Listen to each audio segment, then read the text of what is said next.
Okay, great. Well, I can't see Alexander Laszlo, but he's the one who is my bridge to this LCE tribe.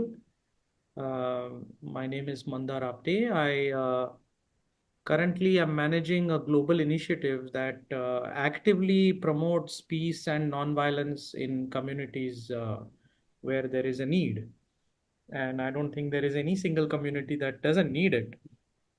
So every single day I wake up and remind myself that, we need to do more.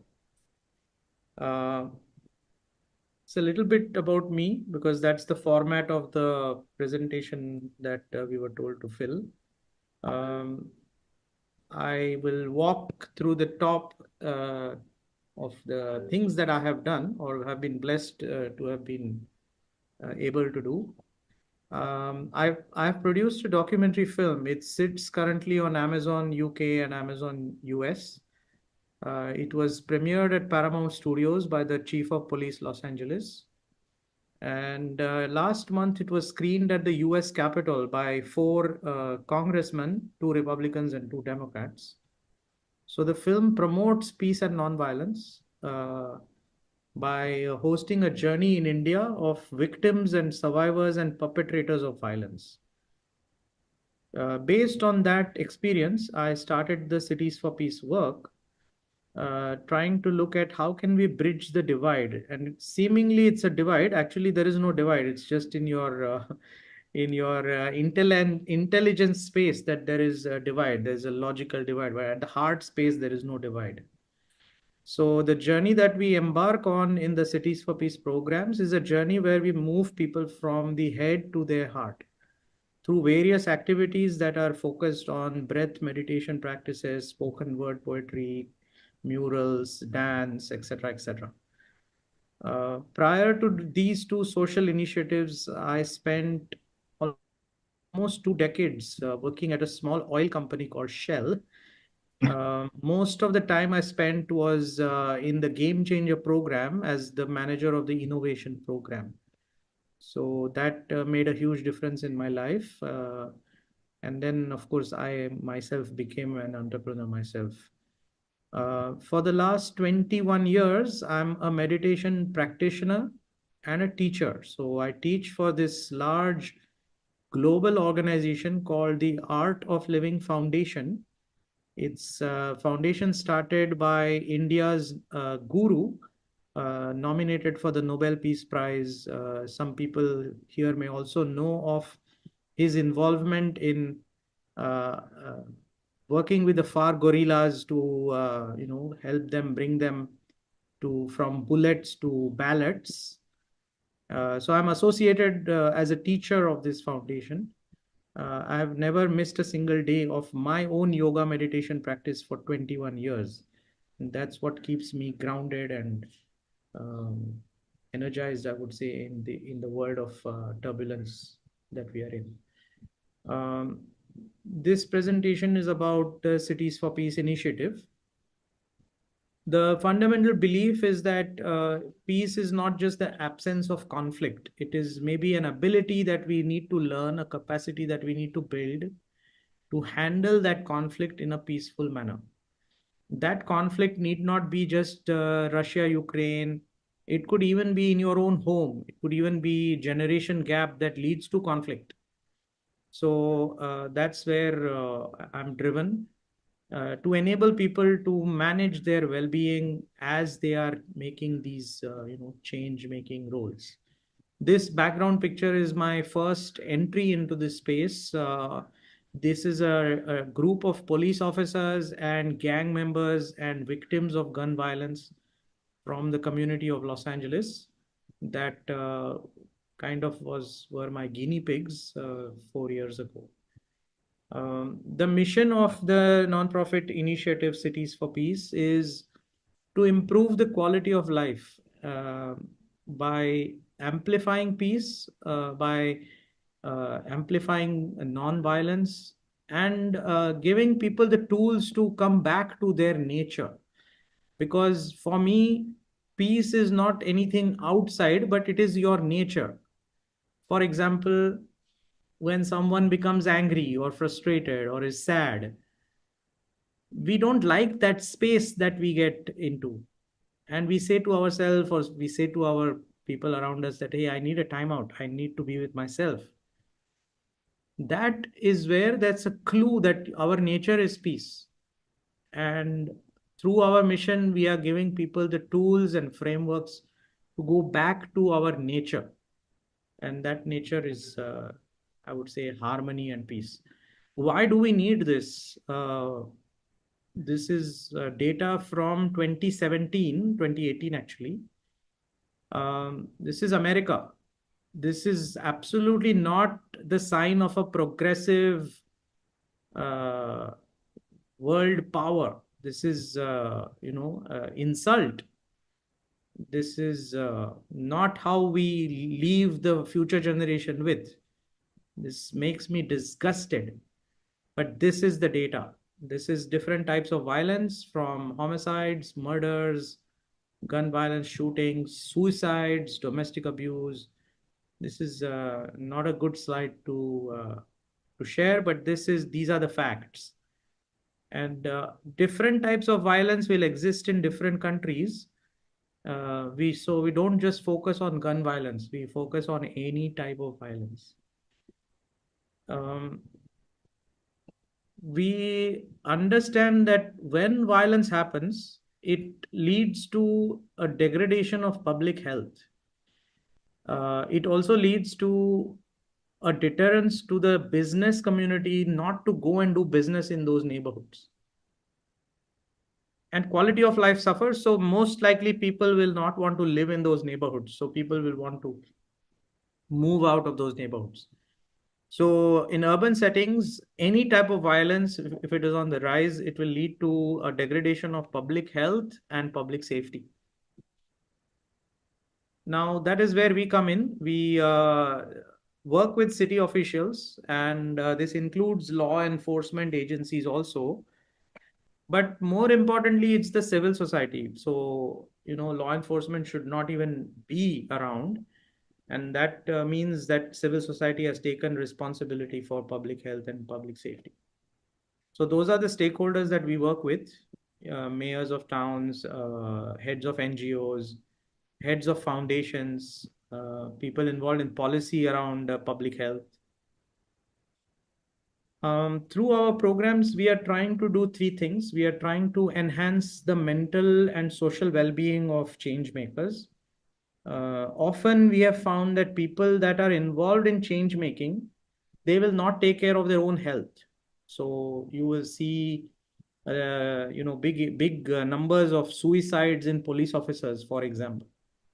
The second thing we do is we bring people together who are seemingly not connected, but through our programs, we show them that there is a connection, a human-human connection, through the conversations and the processes that we have in our trainings. And the third, I would say the most important aspect of our programs is to empower people in those neighborhoods to dream of what kind of neighborhood do they want, and how do you enhance that happiness quotient in your town. So change making from inside out.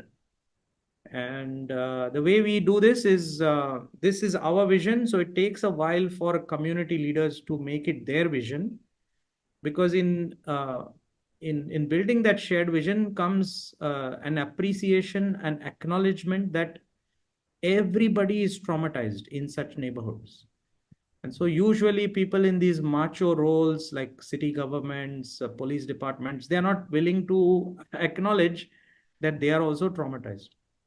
So that takes some while to bring them on board. And then that becomes that shared vision platform that, hey, we need to uplift because this is where we all live. And that is where our work then begins. Um, Two main programs. The first program is called Mindful Leadership. And leadership doesn't just mean, the leader of an organization. It's anybody who has a goal. They need to achieve a goal. That person needs to become a leader. They are a leader. They need to now understand how can they transform their leadership style. So mindfulness practices, meditation practices are the core of this program. And these are practices that will knock your socks off. These are not simple practices. These practices will shake your bones within your body, mind, and spirit. It's kind of an awakening that happens through the science that every emotion has a corresponding breathing pattern. So whenever the emotion changes, like anger, frustration, sadness, immediately we have seen the breath pattern also changes universally. So that's the science that we are using in these programs, is empowering people with very profound breath practices that can knock your negative emotions out so that you are not a slave of those negative emotions. The second program is an ambassador program. So once you have done program number one, if the desire is to learn how to train other people, then that is kind of a boot camp. It's a little bit more intense. So those are the two main programs. This is evaluation that we have done in our programs. We are looking at what they call as positive peace. So not measuring negative peace, but measuring how much capacity was built to promote peace. So these are numbers that are in the higher 80s, early 90s after a 3-month intervention. And this is in Los Angeles. So these are the kind of people that were involved in the program. So as you can see, multi-stakeholder group, data collected after 3 months. I will move forward. I want to show, if there is time, I want to show a 2-minute video, since this might get recorded. So it will be good to show a video. This is a video from a case study we were doing to enhance community police relations. So these are the goals. We want to improve communication. We want to increase collaboration. And that happens only when there is trust. So that's a short video I will just play.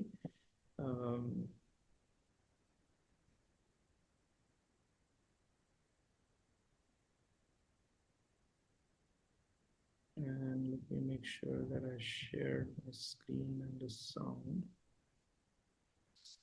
Yeah. Hi, Andy. Can you see this? You breathe in, you go up. When you breathe out, you let go. Inside this room in Yes, we can see it.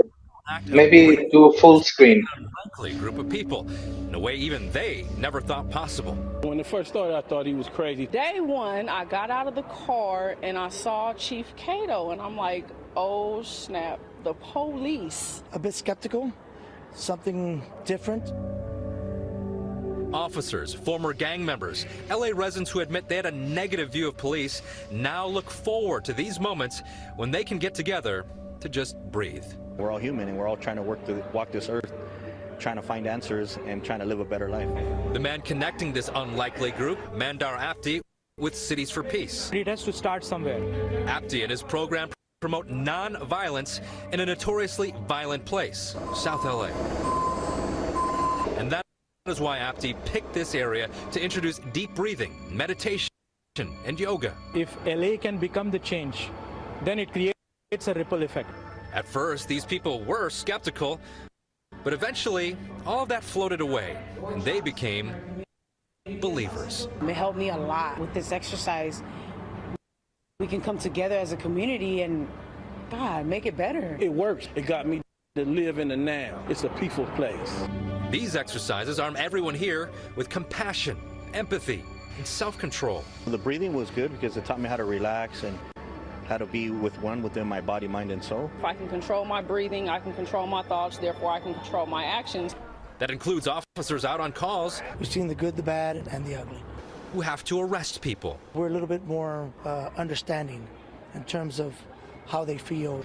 This group quickly realized not only did breathing connect them, but so did their passion, commitment, and desire to make Los Angeles a safer place. The connection, the understanding, how we're all human, and how if we think peace, we can be peace.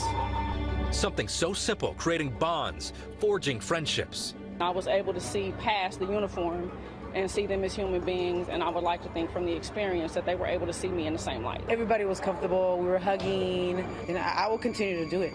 The mastermind giving all the credit to the people who are willing to try. He calls this a beautiful experiment and says this is just the beginning. An avalanche of peace and love. Because non-violence is simply love. Adrian Arambulo for Life Connected.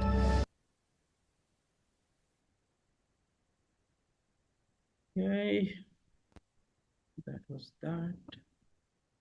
That program changed my life. I never assumed when I went to the United States as a student that I'll be doing this. This group has also done yoga and paint. Going back to the case study.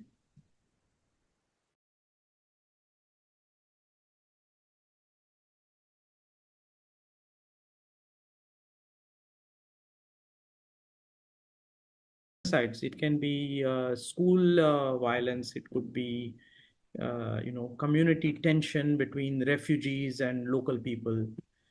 The cornerstone of the program is the same.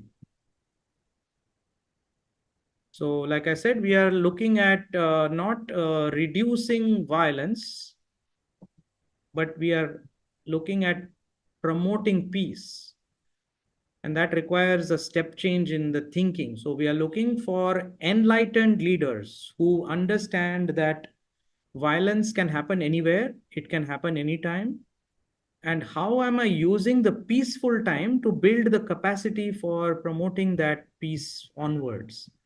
Yeah, and that is where it's nice to work with groups like LCE, because sometimes, people who are not traditional peace builders can do a much better job. For example, a local dentist, right? A lot of trust. It's the #1 trusted occupation in the United States, a dentist, a chef, a restaurant. So if you bring these type of non-traditional peacemakers who already have trust, that's how I think we can scale peace. That is what our learning has been. Uri, I'm going to just combine my second half hour in just the next 3 slides so that we don't need to talk about this again. This is our third program. This program helps us to scale. The reason we created this program, it's an online program, is because violence has become an epidemic. At least I can speak for the United States. It's an epidemic. And whenever it happens, for example, a mass shooting in a school, many of us, we feel helpless. We feel like, shit, what can I do? That's the spirit of where this module was made, that don't feel helpless.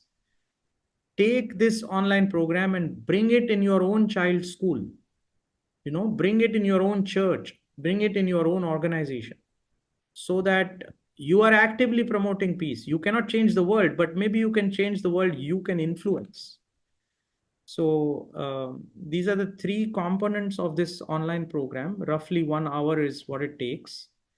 And it creates an awareness about trauma and the role of healing my trauma. And that's why violence perpetuates.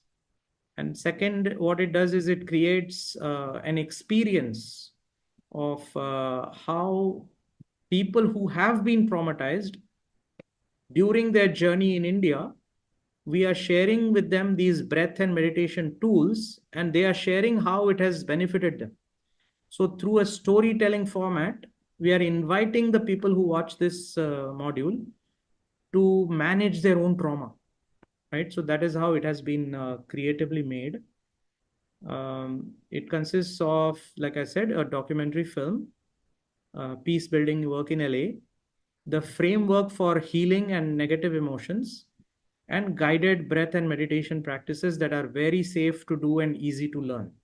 All this happens in 1 hour. So a teacher can play it in the classroom. You can bring it in a church setting after church service, etc. And make it like an educational activity, right? So there is a facilitation guide. So that person who is facilitating the module doesn't have to be a yoga teacher, doesn't have to be a meditation teacher, but he or she will feel that I am promoting peace through this educational online format. And this is where we are at now. We are trying to create a business model where, just like there is a business of violence, so child trafficking, drugs, people are making money from these activities, and hence these activities grow. So we are trying to see whether can peace also be profitable. So what we are testing is a business model where an affiliate, whether it's an organization or an individual, number one, does this program, likes the program, wants to stand up for peace, then we invite them to choose their own sale price, whatever that pricing mechanism for their own clients, stakeholders are, and they keep 50% of the revenue. So that's the business model that we have found has created interest in kindred spirits, that the world is now very turbulent and you can be based anywhere and you are selling peace, right? That's the business model that we want to create, because peace and prosperity need to go hand in hand. And we would love to know if there are any co-founders that would like to get involved, and we can, discuss it if there is interest. The last slide that I have is what was asked was, how can LCE help? So if there are people in your engagement circles in cities, especially where there is violence, then share with them about this approach of reducing violence by promoting peace. Maybe attend the programs yourself, or schedule a program for a group of stakeholders you want to influence online. Uh, Time to time, we host journeys to India now that the pandemic is behind us. So, if you would like to take a time out and spend 15 days with a group of kindred spirits, come on a journey to India. And if you like these programs, especially the online program, integrate it in your own offerings, so that we are, moving forward and not ignoring peace, not ignoring mental health. That is what I feel that could be the call to action for my co-founders. And that's it. My presentation is done, 25 minutes. So if you want to ask any questions or make it a discussion, thank you for the opportunity. I guess I have a lot of questions, but I want to see if there are other questions. Nathaniel, just jump in, maybe. Yes. Well, I just want to say, first of all, I really enjoyed our conversation maybe a year ago, and I've been dreaming about working with you ever since. And I'm just delighted that we're both LCE co-founders now. And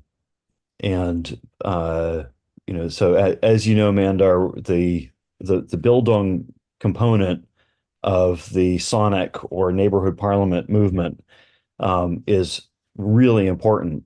And I think that the work that you're doing would be just a wonderful way to sort of have that kind of a module that we can bring into every neighborhood that we're engaging with. And so I just wanted to pop in to kind of put a placeholder in where our conversation has been so far, and to say that, basically, would it be okay? Like I probably should have reached out to you to get you involved in some of the fundraising that we've done over the last year. But would it be all right if anytime we're doing fundraising for work in the UK in the future, that we think it could possibly fit, that we would come to you to ask, to make this a component in that, sort of neighborhood organizing program? Yeah, I mean, just no problem at all. Okay, wonderful. I mean, frankly, that's the only thing that I wanted to ask, because I just I see this as being really obviously compatible and as filling a gap, that because we've got a lot of the other successful pieces, but the thing that you're doing really stands out as being different from what other people have figured out.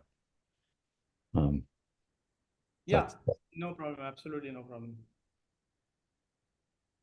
That's me. We have Andy who raised his hand. Yeah, I was thinking about your business model, and I was thinking that there's almost two different layers to this, isn't there? There's the layer that says there's a burning platform, there's a lot of violence in the world, so immediately people might want to say, how can we stem this?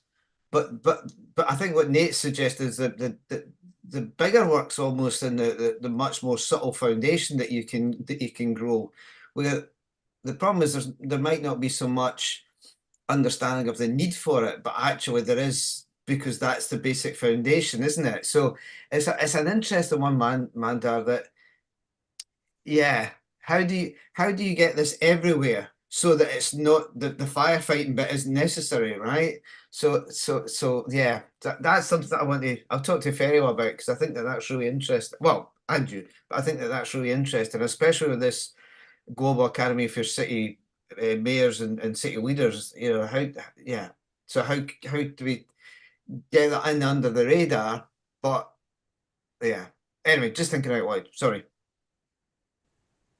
Yeah, no, I mean, see, peace is everybody's nature. It's a birthright. So Maslow will tell you that your bottom of the pyramid is food, clothing, and shelter.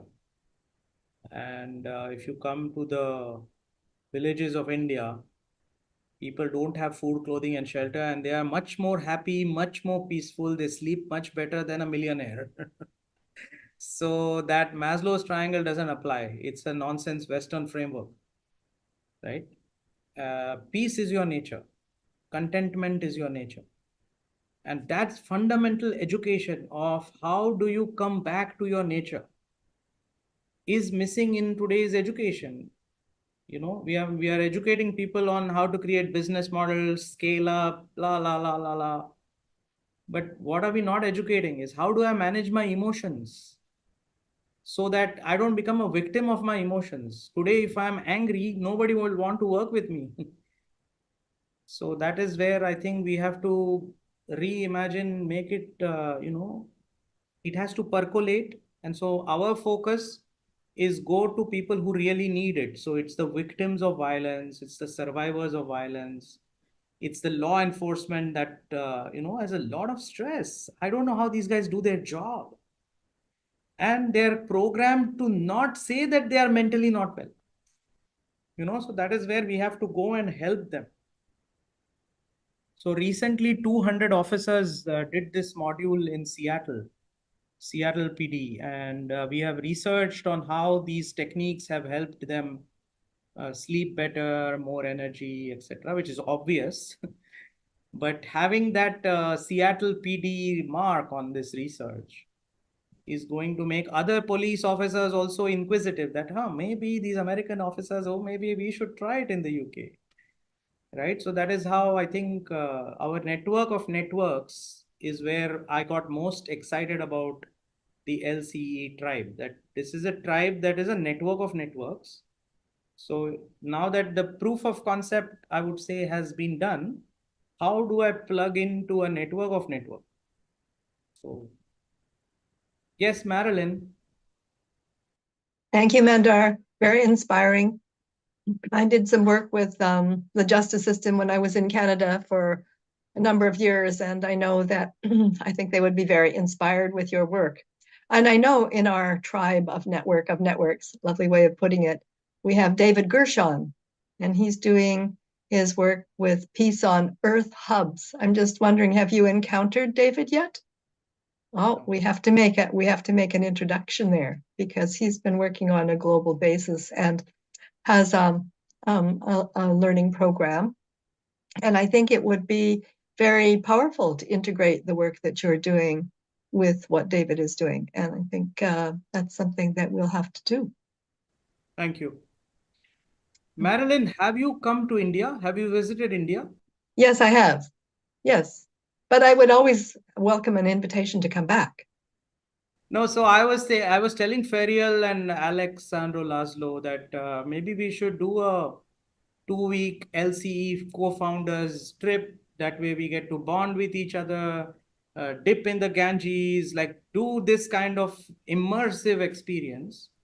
And now that the pandemic is behind us, like this is a good place to network, but there's no, I mean, face to face, travel, eat together. It's a much better experience. Yes, I was thinking that when you were talking too. So that's something else I think that we could, create the field of possibility and do that, because I think it's powerful that we would not only bond together. We did that last year when we went to Switzerland, and it did make a huge difference. So I also love that we would be able to be practicing peace, I think, not just seeing India, but being learning for individual people, and together, and also hopefully in community. When I do work and in various workshops, I always like to leave a gift behind in the community. So that would be a question I would put to you is, if we came with LCE to India, what is it that we could leave as a gift? Because I think you would be giving us a huge gift of not only the experience of the culture, but of your way of enabling and emerging peace. I mean, this is fantastic. So I have just been appointed as an advisor to a UN project to build youth-led peace building. So what I can easily offer, because I'm now connected with a network of schools here, is we give every LCE founder some time to mentor students in action and create like a passport. You know, school 1, 2, 3, and at the end of the trip, 15 of us have touched the lives of 15,000 children. That's beautiful. And I think yesterday you were also on the Planet Learning Institute, weren't you, with Pavel, and you were talking about peace there. And so and they were talking at another session about with the youth. So I'm very excited about this possibility. Yeah. Thank you. So just another connection to make there is with the Children's Parliaments movement, which also originated in India. And I've had the pleasure of connecting with several children's prime ministers of India who are extremely inspiring people. And I don't know when, I have no idea what this is about. there's a lot of people in India, it turns out. But there's now a provisional World Children's Parliament, and I've had the pleasure of being an adult supporter for that for a few years. And I'm just thinking that this might connect well to the work that you're doing, Mandar. So, I'd be happy to introduce you to people. And if that's so, Joseph Ratnam has been a lead trainer for launching children's parliaments across India. So, obviously he's a co-founder now. So you could just ask him directly. But he hasn't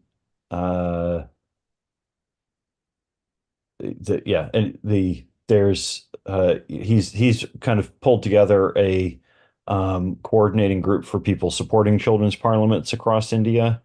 But it's now gone sort of global, and some of his former, a former child prime minister of India, Swarnalakshmi Ravi, is kind of the lead support person for the Provisional World Children's Parliament, and they've had some contact with the UN also. So I'm just thinking that if you're doing that peace building thing, they might want to take up that work that you're offering. I will reach out to Joseph. We have had some WhatsApp exchange, but thank you for letting me know. I will take that as an action. I want to also kind of restart the conversation, because we did move between half an hour and half an hour, and just recap if someone joined on the YouTube at this point, saying like we had Mandar, still have Mandar Apte talking about Cities for Peace, and then also Be the Change. So it's two programs actually. It's two in one presentation here, and we're having a conversation about, I think, synergies and within the LCE and the different kind of people that we are and could be, and just maybe I also have a question about be the change and some kind of problematizing questions. So if you want, I can send you some hard questions. But it's not necessarily hard questions, but coming from an experience of war, as a soldier in Israeli army and witnessing war, I know what you mean about peace. I was able to find peace in very unlikely situation underground in Gaza 20 years ago, just by being in the earth. But that's an exception. It's so I'm an exception right now, and there is so many mechanisms, and I'm watching, and I don't live there, but I see so many mechanisms that sort of perpetrate the idea of war. And how do we break those barriers in a way? And two thoughts came to my mind. What if violence or war is a disease? So what if it's a social disease that we need to think about it as a disease? And then if it's a disease, then we need to think like what are the systems that are hurt, and how do we allow those systems to heal? It's not just kind of giving it medicine, but rather kind of creating the conditions for the body to heal from violence. And when I go into that direction, again, I'm wondering about collective trauma and what your thoughts or feeling about, like, again, the woundedness over the woundedness. And again, coming from a background of Jewish, German, and working on my own work and seeing how violence is a lot of time a perpetration or reperpetration of trauma. And finally, I have something more that has to do with the affiliate and the logistics. But maybe I'll start with this, like these questions with that, and I'll go to the logistical one. Yeah, I mean, see, your experience is your experience, and unless you have that transformative experience, you will be stuck in a pattern, right? So that's the role of shocks in our life, like divorce, tsunami, earthquake, riot. It wakes you up, right? What the hell, right? That moment can be perceived as, oh shit, something bad happened. But actually, in the grand scheme of things, it's an amazing experience. You are no longer that same person, right? So that is where I feel war is the worst act of reason. It's the worst act of reason. It's I would say the last thing that any sane person should even be thinking about.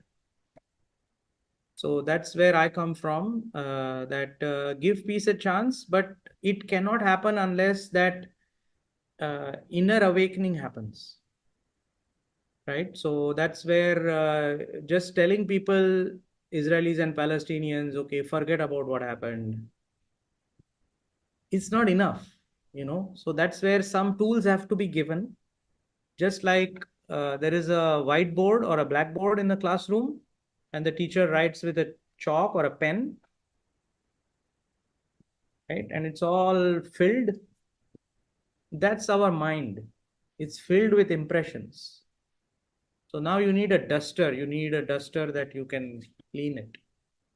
And there are still some impressions that a duster cannot do. So you need a wet piece of cloth. And there are still some impressions that one wet piece of cloth still will not help. So you'll have to do once more and twice more, till that impression reduces its intensity. So that's the analogy of our mind or the subconscious, that there is some retention, and that retention happens more easily with negative events than positive events. Right? So that's again our experience, that you and I may be friends, and we would have gone to birthday parties, movies, picnics, but I forget to call you on your birthday 2 times in a row. And your mind and memory is going to say, dude, I invest so much time, this man doesn't even call me on his birthday, and then that's it. Relationship breaks happen. Something stupid. Why? Because the mind or memory has retained the negative experience, glorified it, and it has forgotten the positive experiences. So this training of our inner world, mind, intellect, memory, ego, how do you refine this inner complex? And that is where the science of breath, pranayama, meditation practice has been there for thousands of years. And students have come to India, to a guru, to learn how to liberate, how to be free. But that's not enough now. You can't wait for people to learn and come to a point where they are looking for liberation, nirvana, enlightenment. You can't wait for it. So you have to take it to people. Right? Because as a leader, every leader is making decisions, and that decision, one wrong decision, can impact so many families.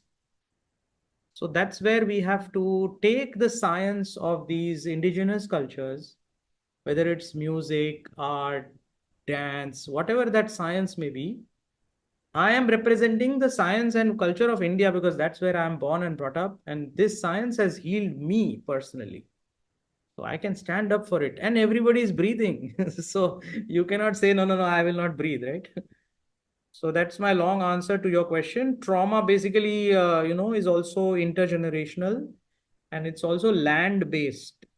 Sometimes the trauma word can be associated with karma. It also sounds similar, karma, trauma, right? So karma is the fruit of the action, and that perpetuates through your DNA. So karma of the land, like that Middle Eastern land, has a karma. So yeah, thank you for sharing that. And yeah, I feel that it is a journey, and the threads are weaving. I don't know if you know, but Israel is for years after the army. It's like a ritual almost to go to a big trip, and India is one of the destinations. So India and South America, it's mostly go there, and I think a little bit maybe unknowingly or kind of even there is a sort of reintegration through finding all those practices from the war. Unfortunately, the situation then you get back, like you said, like the 7th of October, just boom, it like all the work, it seems like all the work that was done reset to zero. I don't think it reset to zero, but it's like yeah, it's so easy to activate this victim survival, whatever fear that it seems. Yeah, it is sad. I had something about this affiliate model, I which think, I wish. it's Yeah, I think we are living in 2024, and the high time it is a high time to call out the elephant in the room. The elephant in the room is there are certain cultures that believe they are pure, others are impure. They are whatever chosen God, and others are kafir. Okay, up to that point is fine.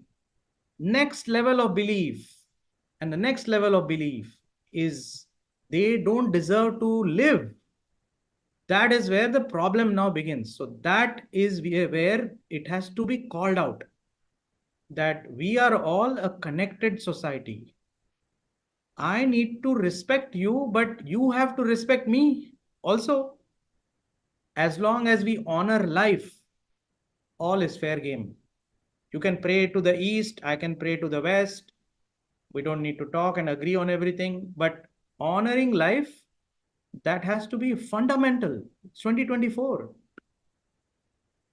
So that is where the belief starts, and that thought becomes action. And it's a business. Like I said, it's all business. There is a business model here. So that can only transform when people awaken from within. We have to continue that awakening process and focus on the young people. They should not have baggage. yeah, So thank you. finally, I want to say about this education, if it's okay. And I'm going to take it to the business model of Cities for Peace and be the change. And again, I will be a provocator one more time. I promise. Just one more time. At least here in Italy, the challenge of now accepting your offer is one, translating it to Italian, because English will not do for our ecosystem. So it's very practical question of translation and how to do that, and the effort it take, and the work it take on that.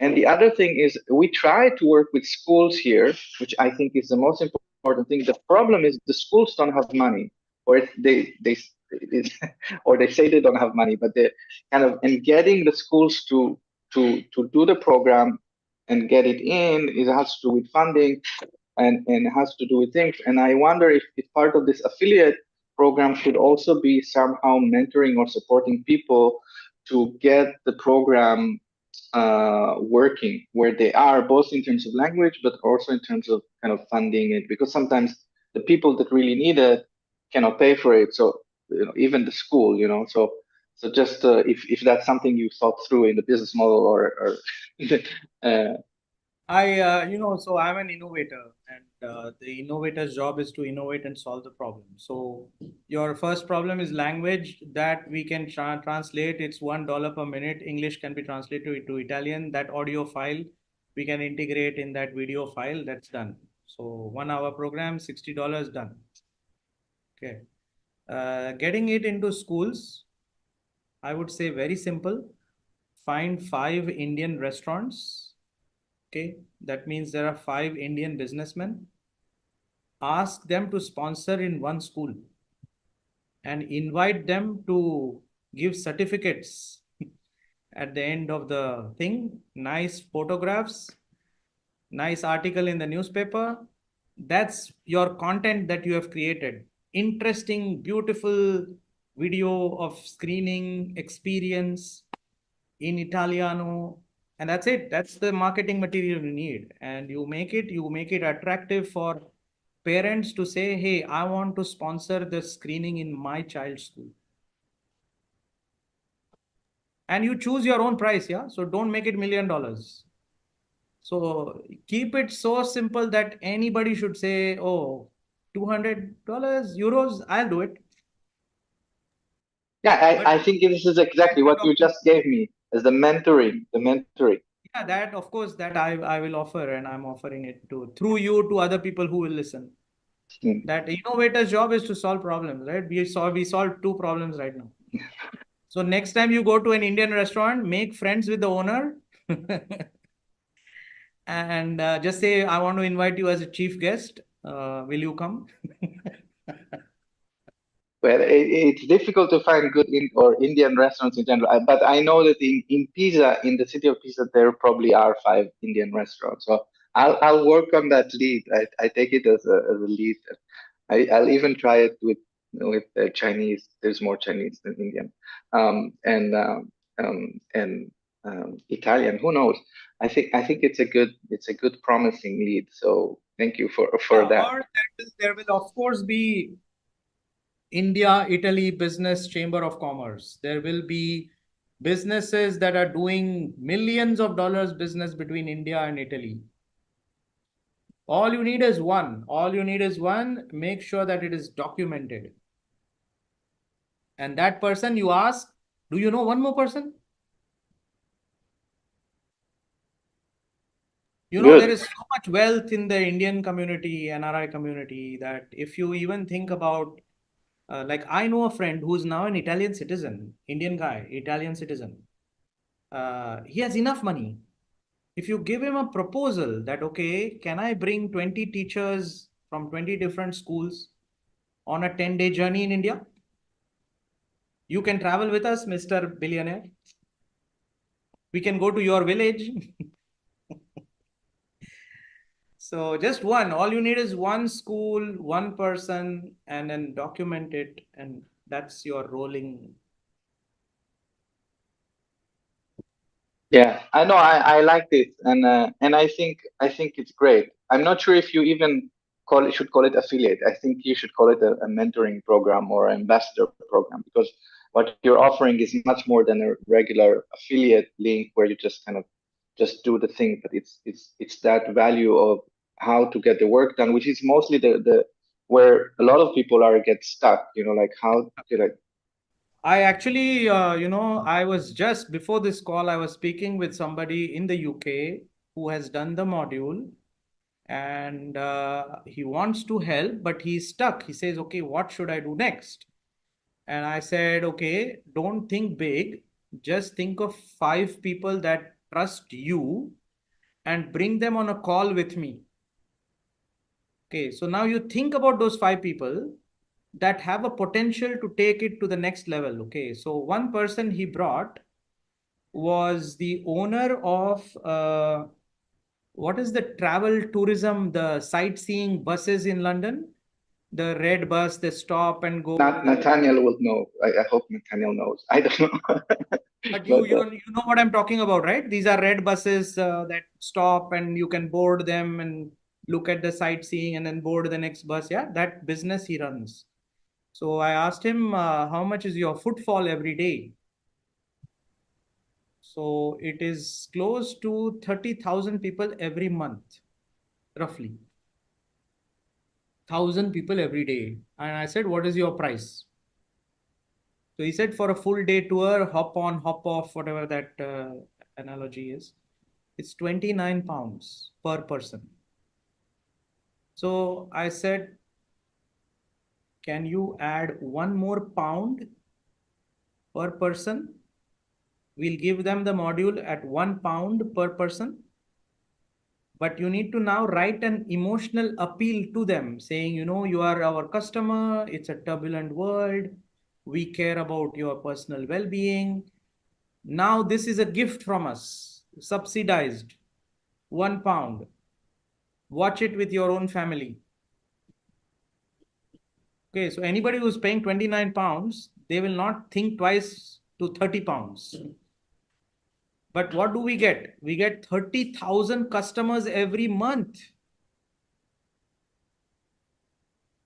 That's a lot. And the module becomes a Trojan horse. What it has done with the parent? It has shown them India, so they can travel to India.